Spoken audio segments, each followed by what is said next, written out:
السلام عليكم، اهلا بيكم وكل سنة وانتم طيبين ورمضان مبارك عليكم وعلى أمة الإسلام أجمعين.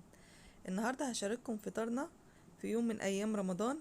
هنعمل محشي وبط وملوخية وشوربة لسان عصفور، يعني فطار كده لذيذ وجميل. أتمنى ان هو ينول أعجابكم إن شاء الله ويكون سهل وبسيط عليكم. أول حاجة هبتدي بيها الحاجات اللي بتتسلق وبتاخد وقت في التسوية. أنا هنا معايا بط وهسلقه، وكمان معايا لحمة لأن عندي في البيت في ناس مش بتحب البط، وكمان معايا حبهان وفلفل اسود وجوزة الطيب وورق راولة هنستخدمها في السلق. معايا هنا حلة فيها مية بتغلي، هنزل فيها اللحمة وهسيبها لغاية اما تنزل الريم بتاعها. ومعايا حلة تانية كبيرة هنزل فيها البطاية، هنزل بصلاية والتوابل اللي انا قلت عليها. بس هنا الحلة بتاعتي صغيرة شوية فانا هنقلهم في حلة كبيرة زي ما انتوا شايفين، وكمان قطعت الاجنحة بتاعتها. وبعد البطة ما تدخل في التسوية هضيف لها الملح.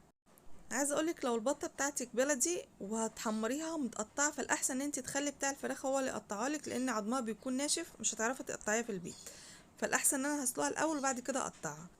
وكده بعد اللحمه ما خدت غلوه هنشيل الريمه اللي طلعت فوق الوش، ونبتدي ننزل بصلايه ورشه من جوز الطيب وربع معلقه من الفلفل الاسود وتلات اربع فصوص حبهان وورقتين تلاتة من ورق اللورا.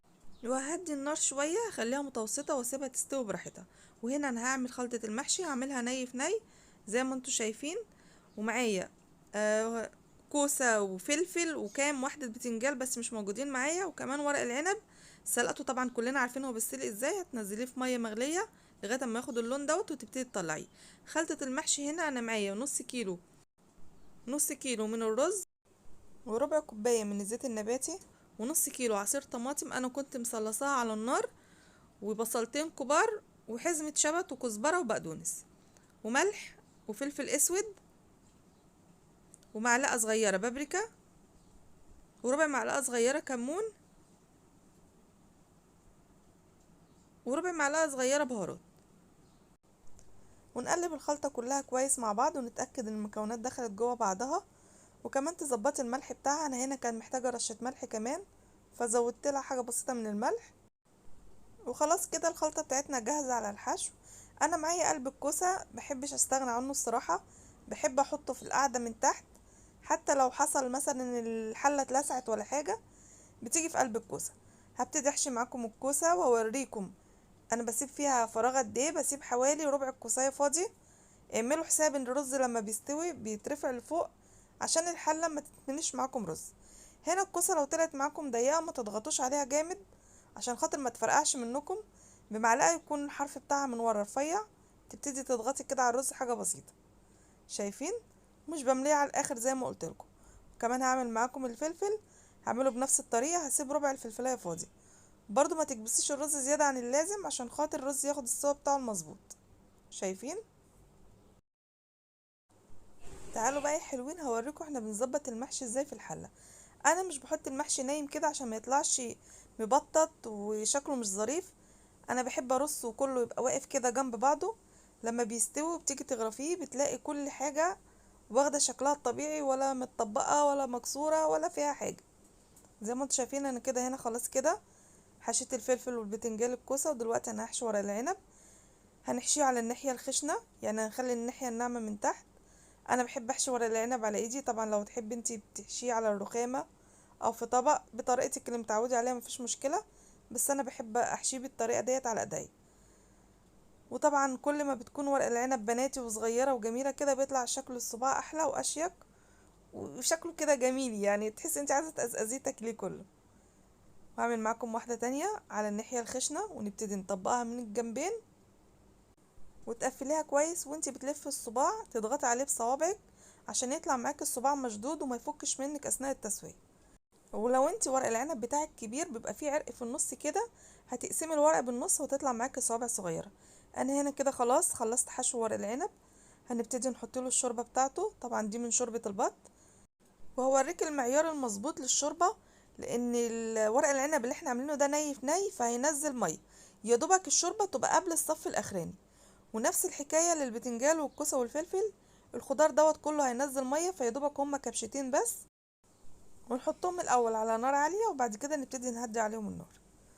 ودلوقتي انا هعمل لسان العصفور. معايا معلقتين من السمن، وطبعا الاطعم ان تكون سمنة بلدي او زبدة صفرا، بتدي طعم جميل جدا مع لسان العصفور. معايا تقريبا نص كوباية من لسان العصفور، هنحمرها لغاية ما تاخد معانا اللون الذهبي. خلاص كده لسان العصفور احمر وخد معانا كل لون واحد. هنبتدي ننزل عليه بالشوربة وهسيبه ياخد غلوتين بالظبط وهقفل عليه. تعالوا بينا نبص على المحشي عمل ايه. هنا خلاص بعد الغليان قعد حوالي 7-8 دقايق كده. هبتدي هدي عليه النار واسيبه يستوي على نار هادية. واخدين بالكم من حاجة؟ شايفين المية نزلت من المحشي قد ايه؟ عشان كده قلتلكم هما كبشتين بس. خلاص كده لسان العصفور خد الغلوتين اللي انا قلتلكم عليها.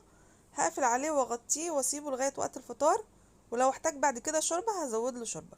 انا هنا معايا الملوخية الصراحة هعملها في الخلاط، هو عشان خاطر الوقت مش اكتر، بس ده الصراحة مش احسن حاجة.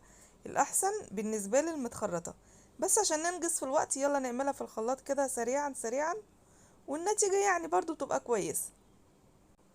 انا حطيت مع الملوخية وهي بتتضرب في الخلاط فنجان مية او ممكن فنجان شوربة، بس خدي بالك تكون الشوربة باردة ما تكونش سخنة عشان ما تسويش الملوخية وتغير لك اللون بتاعها. ونضربها كويس ونتأكد ان هي بقت خلاص كلها قطع صغيرة زي بعض، ونبتدي نعملها في حلة واحدة. زي ما انتوا شايفين انا معايا حلة على النار ومعايا معلقة من السمنة البلدي، هنزل عليها بنص معلقة من الثوم المفروم، وهنشوح الثوم يا دوبك حاجة بسيطة كده لحد ما يفك من بعض، وننزل عليه بمعلقة صغيرة من الكزبرة الناشفة،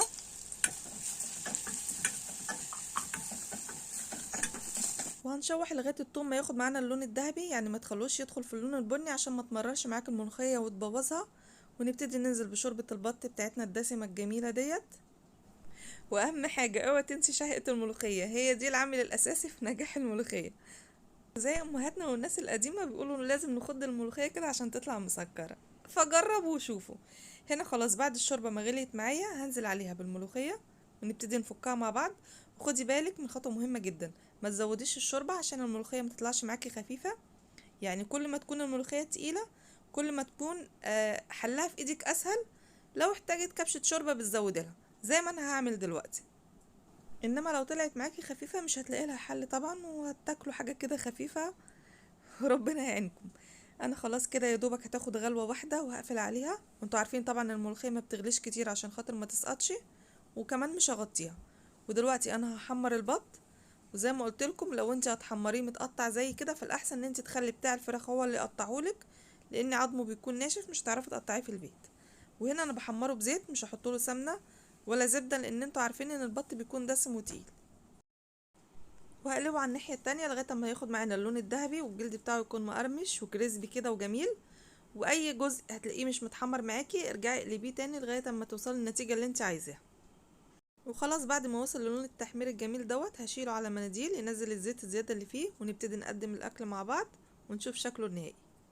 وكده فطارنا خلاص جاهز. ايه رايكم بقى حلوين في الجمال دوت؟